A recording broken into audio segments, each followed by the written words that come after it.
Salut à tous, la team Awel, tout même chaud pour Lyon Fan TV.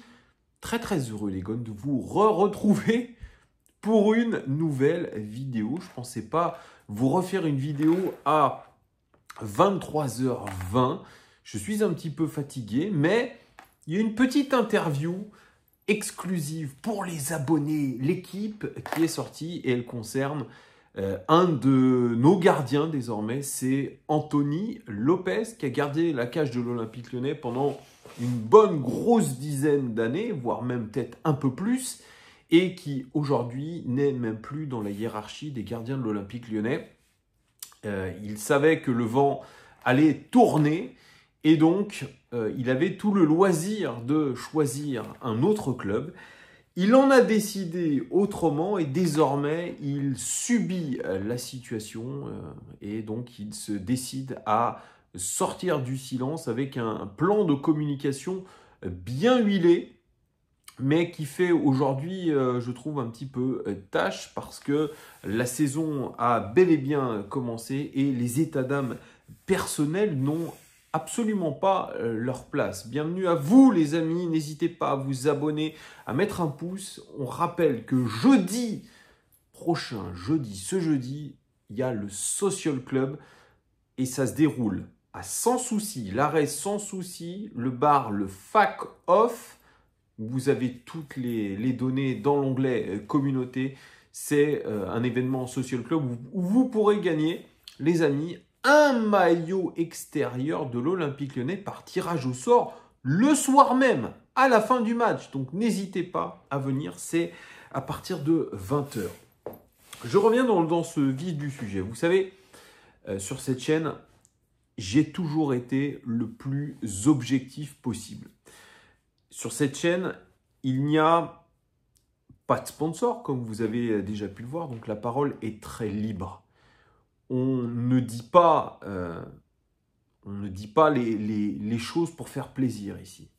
On dit les choses parce qu'on les pense, parce qu'on est le plus objectif possible, ou on essaye de l'être, et on n'a aucune influence de qui que ce soit.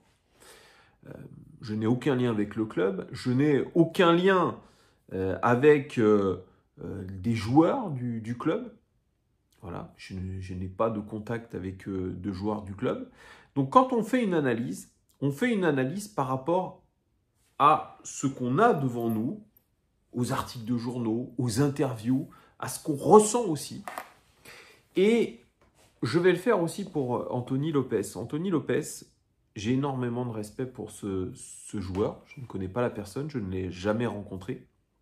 Mais en tout cas, pour le joueur, j'ai beaucoup de respect parce que ça a été un des très grands gardiens de l'Olympique Lyonnais. Je le dis, ça peut faire réagir négativement, mais soyons très honnêtes.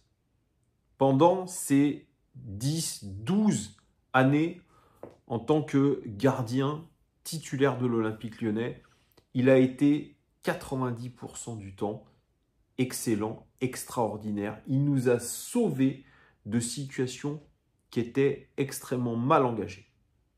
Donc pour ça, il faut le remercier, il faut avoir du respect pour lui. J'ai du respect pour lui.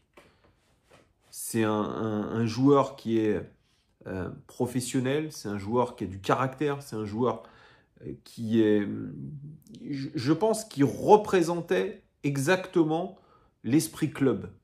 Voilà. Quelqu'un que vous aimez avoir dans votre équipe parce que c'est un véritable leader et c'est un gardien de caractère.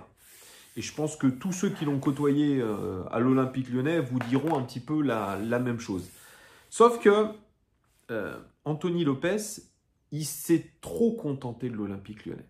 Parce qu'on l'a déjà dit à maintes et maintes reprises, oui, la ville de Lyon, elle est super. Il a été formé à Lyon, toute sa famille est à Lyon.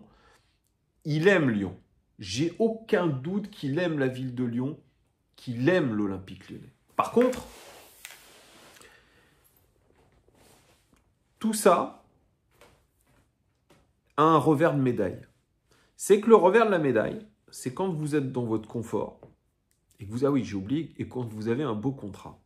Parce que le contrat d'Anthony Lopez, attention, C'est du 320 000 euros par mois, c'est pas n'importe quoi. Hein. C'est un énorme contrat, à la hauteur certes de ce qu'il a apporté, mais c'est un énorme contrat et il lui reste 1 an. Et le revers de cette médaille, c'est que vous manquez d'ambition. Parce que un joueur de haut niveau ne doit pas se contenter de vouloir rester à l'Olympique Lyonnais. Je le répète souvent dans mes vidéos, alors que moi je suis un amoureux du club, les joueurs partent, mais les supporters restent. On restera toujours supporter de l'OL. Mais aujourd'hui, il faut être très honnête. L'Olympique Lyonnais, c'est un club qui est en dents de scie. Ce n'est pas un club qui performera au très très haut niveau régulièrement. C'est plus l'Olympique Lyonnais des années 2000. Donc aujourd'hui, un joueur doit avoir de l'ambition. Et cette ambition, c'est d'aller le plus haut possible, d'aller voir même ailleurs, aller montrer ses capacités ailleurs. Il l'a fait avec l'équipe du Portugal, mais ça s'est fini en eau de boudin. On n'a jamais su pourquoi il avait été exclu de l'équipe du Portugal. Ça, c'est un vrai mystère. Il ne s'est jamais appesanti sur le sujet, mais il y a eu un problème avec le Portugal. Il y a eu aussi des problèmes avec les gardiens numéro 2 de l'Olympique Lyonnais, qui étaient venus, eux, avec de l'ambition à l'Olympique Lyonnais, eh bien d'avoir une place de titulaire. On peut penser à Tatarusanu, notamment. On peut penser à un moment donné aussi à Julian Pollersbeck. Quelques rumeurs, ça reste que des rumeurs. Et rappelez-vous, quand Peter Bosz est arrivé, il a voulu mettre Anthony Lopez sur le banc et recruter Onana. Et alors là, ça n'avait pas du tout plu.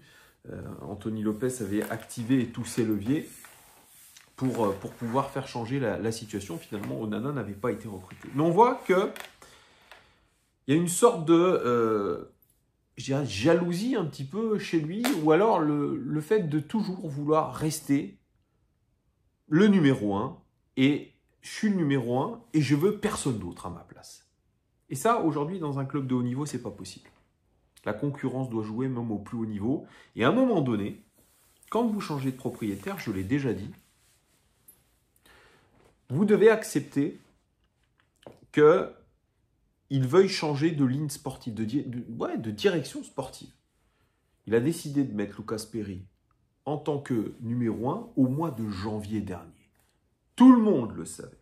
Tout le monde le savait, sauf l'ami Anthony Lopez, qui, dans cette interview, je le dis, et je le dis avec le plus d'honnêteté possible, comme je l'ai dit avec Maxence Cacré, il ment dans cette interview. Il ment ouvertement, et cette interview, pour moi, elle est lunaire. Elle est lunaire non seulement à ce moment de la saison, parce que ça peut déstabiliser une partie du groupe, et ça nuit non seulement au club, et ça nuit à lui-même, parce que ça le met face à ses échecs lors du mercato, ça le met face aux échecs de ses conseillers qui l'ont très mal conseillé, et ça le met vraiment face à lui-même, et ça le met dans une situation qui, je pense, est très très compliquée à gérer. Et la dernière des choses à faire, c'était de faire une interview. Ah oui, t'as refusé de partir cet été, maintenant tu te retrouves déclassé. La dernière chose à faire, c'est de venir pleurnicher dans une interview. Et je suis désolé, les mots sont forts, mais je parle comme je le ressens. Et pourtant, vous le savez, j'adore Anthony Lopez, et vous pouvez aller voir plein de vidéos que j'ai faites sur lui. Mais là, je suis désolé, la communication est tout simplement nulle.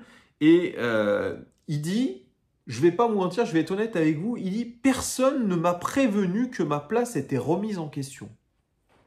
C'est un mensonge. Nous-mêmes, supporters, on le savait. Lui-même le savait, puisque le dernier match face à Strasbourg, il a fait un tour de terrain, il a pleuré. Il savait que c'était son dernier match.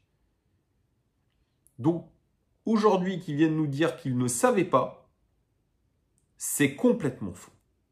Voilà. Il dit, j'aimerais dire que personne ne m'a prévenu que ma place était remise en question. On ne m'a clairement rien annoncé en janvier. Mais même si on ne t'a rien annoncé, le club d'ailleurs a démenti en disant qu'il l'avait clairement annoncé. Moi, je pense que ça a été annoncé à ses conseillers. tu dois pouvoir, je sais pas, à moins de pas être lucide, de ne pas avoir tous ces esprits.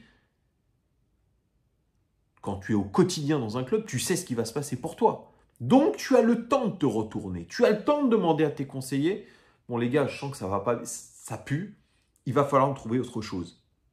Donc, à un moment donné, il faut aussi être honnête et ne pas raconter des bêtises. Alors, il dit qu'il a parlé un petit peu avec Pierre Sage 2 ou 3 fois, une discussion d'homme à homme. Moi, je pense que Pierre Sage voulait le garder, qu'il est dépendant de ce que lui a demandé John Tector. Ça, on le sait. Ça, on le sait. Et il dit, ouais, moi, je pensais qu'à l'OL, en gros, tant qu'il n'y aurait pas de numéro 2, je serais toujours dans le coup.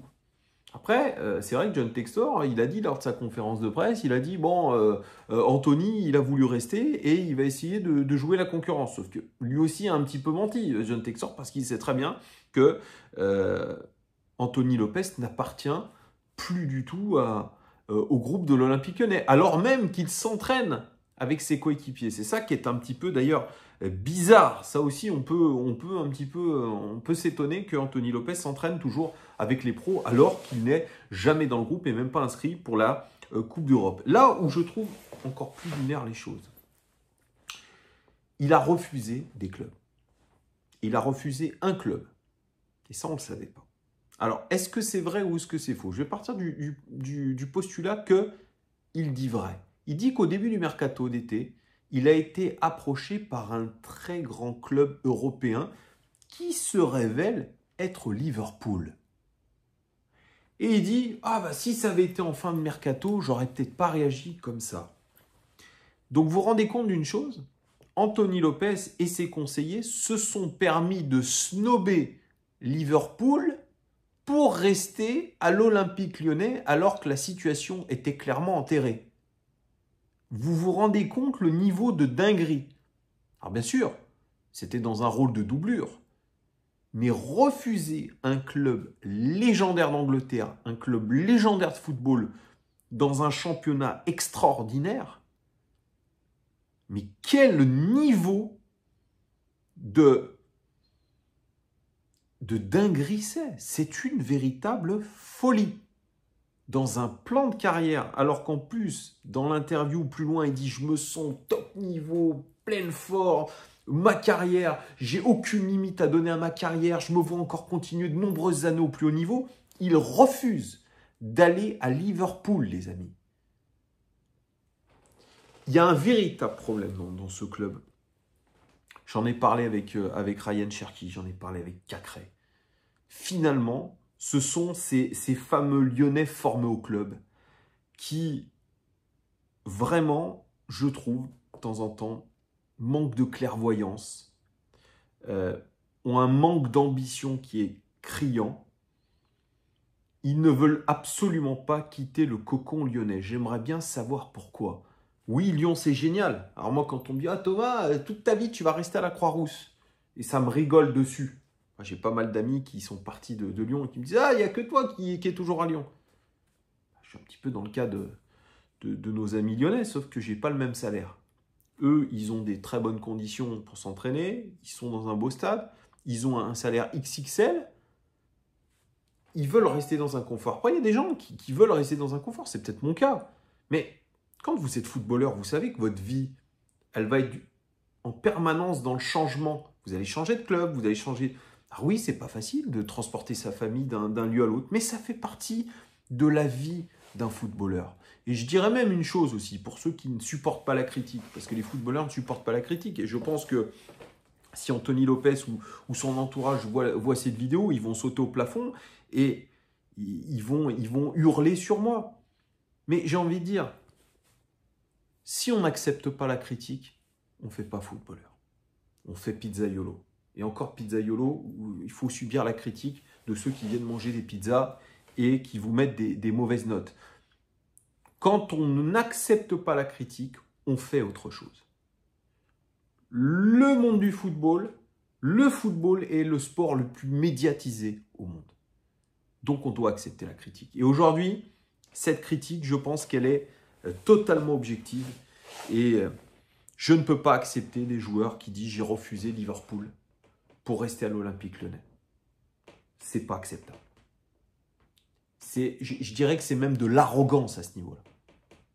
C'est de l'arrogance. Ou de la peur. Mais à ce compte-là, il faut le dire. Mais franchement, c'est... Vous vous rendez compte, c'est même une insulte à des joueurs, à tellement de joueurs qui jouent en milieu amateur, qui ont des difficultés à s'imposer dans le foot, et qui aimeraient, eux, peut-être certains, devenir professionnels. Et là, on nous dit, tiens, ah bah non, je ne veux pas aller à Liverpool, en fait. Bah, franchement, c'est quand même assez hallucinant. C'est lunaire. Surtout pour raconter derrière qu'il a une relation avec Perry qui est professionnelle. Et un truc qui dit, à un moment, alors, Hugo Guimet raconte, lui demande, après le match contre Marseille, on a vu, pendant le match contre Marseille, on a vu les supporters des Bad Guns scander votre nom, il y a une bâche pour vous. Lucas Perry a fait cette bourde contre Marseille, peut-être que ça l'a désarçonné, etc. Ensuite, vous avez republié sur votre Instagram la banderole des Bad Guns, et lui, Hugo Guimet lui dit, mais vous pouvez comprendre que c'est perturbé, Lucas Perry. Écoutez la réponse d'Anthony Lopez. S'il subit la situation, moi, je veux bien échanger les rôles, je veux bien rejouer. C'est un peu présomptueux de penser que c'est le champ des supporters qui lui a fait faire son erreur. Ça arrive, les erreurs, bien sûr. Je suis hors groupe, je ne peux pas être responsable de ce qui se passe pendant les matchs et je suis derrière l'OL, quoi qu'il arrive. Mais peu importe qu'il soit pas derrière ce qui s'est passé. La vérité, c'est que je pense la présence d'Anthony Lopez aujourd'hui aux entraînements derrière Lucas Perry et sûrement, je pense, une relation qui est très froide, eh bien, elle met la pression à Lucas Perry, qui vient du Brésil, qui est plus jeune, qui essaye, lui, de s'imposer avec professionnalisme chez nous. C'est pas facile, émotionnellement, c'est pas facile dans la tête. C'est pour ça que cette interview, elle n'a pas sa place. Qu'elle met encore plus la pression sur Lucas Perry, qu'elle met la pression sur le club, qu'elle met la pression sur le groupe et qu'elle fait passer les intérêts d'Anthony Lopez avant ceux du club. Et c'est ce que lui dit d'ailleurs Hugo Guimet. Et lui répond, mais pas du tout, j'étais dégoûté par le résultat contre Marseille comme tout le monde, je serai toujours supporter de l'OL, quel était le bon moment du coup, je ne pouvais pas faire abstraction, mais c'est sûr que j'aurais préféré partager ça après une victoire, il parle du post Instagram, je suis incapable de me déconnecter des résultats de l'OL, je suis un amoureux du club, c'est vrai que le début de saison de Ligue 1 est loin des attentes, mais je sais que le groupe a les armes pour faire une grande saison. Je trouve ça complètement lunaire. Je suis désolé, je ne comprends pas pourquoi il fait ça. Alors bien sûr, je pense qu'il est touché, c'est la vérité. Mais franchement, ceux qui le conseillent sont très mauvais. Et ce qu'on remarque régulièrement quand même dans le football, en tout cas à l'Olympique Lyonnais, c'est que beaucoup de joueurs sont mal conseillés. Alors, au lieu d'utiliser des avocats ou des pseudo-conseillers en communication, qu'ils prennent contact vraiment avec des grandes sociétés de communication qui ont fait leurs preuves. Parce que là, nous pondre un plan de communication comme ça, en espérant, les amis, en espérant que ça va faire changer quelque chose. Mais c'est pire encore. C'est pire ce qu'il va faire. C'est-à-dire que là, il risque de se retrouver même hors groupe. Et ça se trouve, peut-être que son employeur pourra lui coller une faute grave. Peut-être qu'ils attendent que ça. Il faut trouver une solution. Là, sincèrement, la situation est intenable. Voilà. Après, moi, je vous le redis, je pense qu'Anthony Lopez a fait de très mauvais choix de carrière. Et aujourd'hui, il n'a plus d'autre choix que de les assumer. C'est terrible. Si c'est ses conseillers qui lui ont fait perdre du temps, qui lui ont pas permis d'aller là où il veut, eh bien, il a lui aussi à prendre des décisions pour pouvoir changer les choses. Mais en tout cas, ça ne sert à rien d'aller pleurnicher. Dans les médias, c'est comme ça, l'affaire est pliée, il faut passer à autre chose. C'est comme dans une relation amoureuse. C'est la même chose, il faut essayer de passer au-delà. C'est difficile, mais chacun est capable de faire de son mieux pour passer outre. Vous me direz en commentaire ce que vous avez pensé de cette interview. Est-ce que vous êtes d'accord avec moi ou pas? Vous avez le droit de dire ce que vous voulez. ne soyez pas insultant. Juste, voilà. Dans le respect, vous pouvez être objectif, ne pas être d'accord avec moi ou être d'accord, tout en respectant aussi la personne. Ça reste que du football. On est là pour débattre. C'est le but de cette chaîne. Merci en tout cas de votre fidélité et à très très vite. Ciao!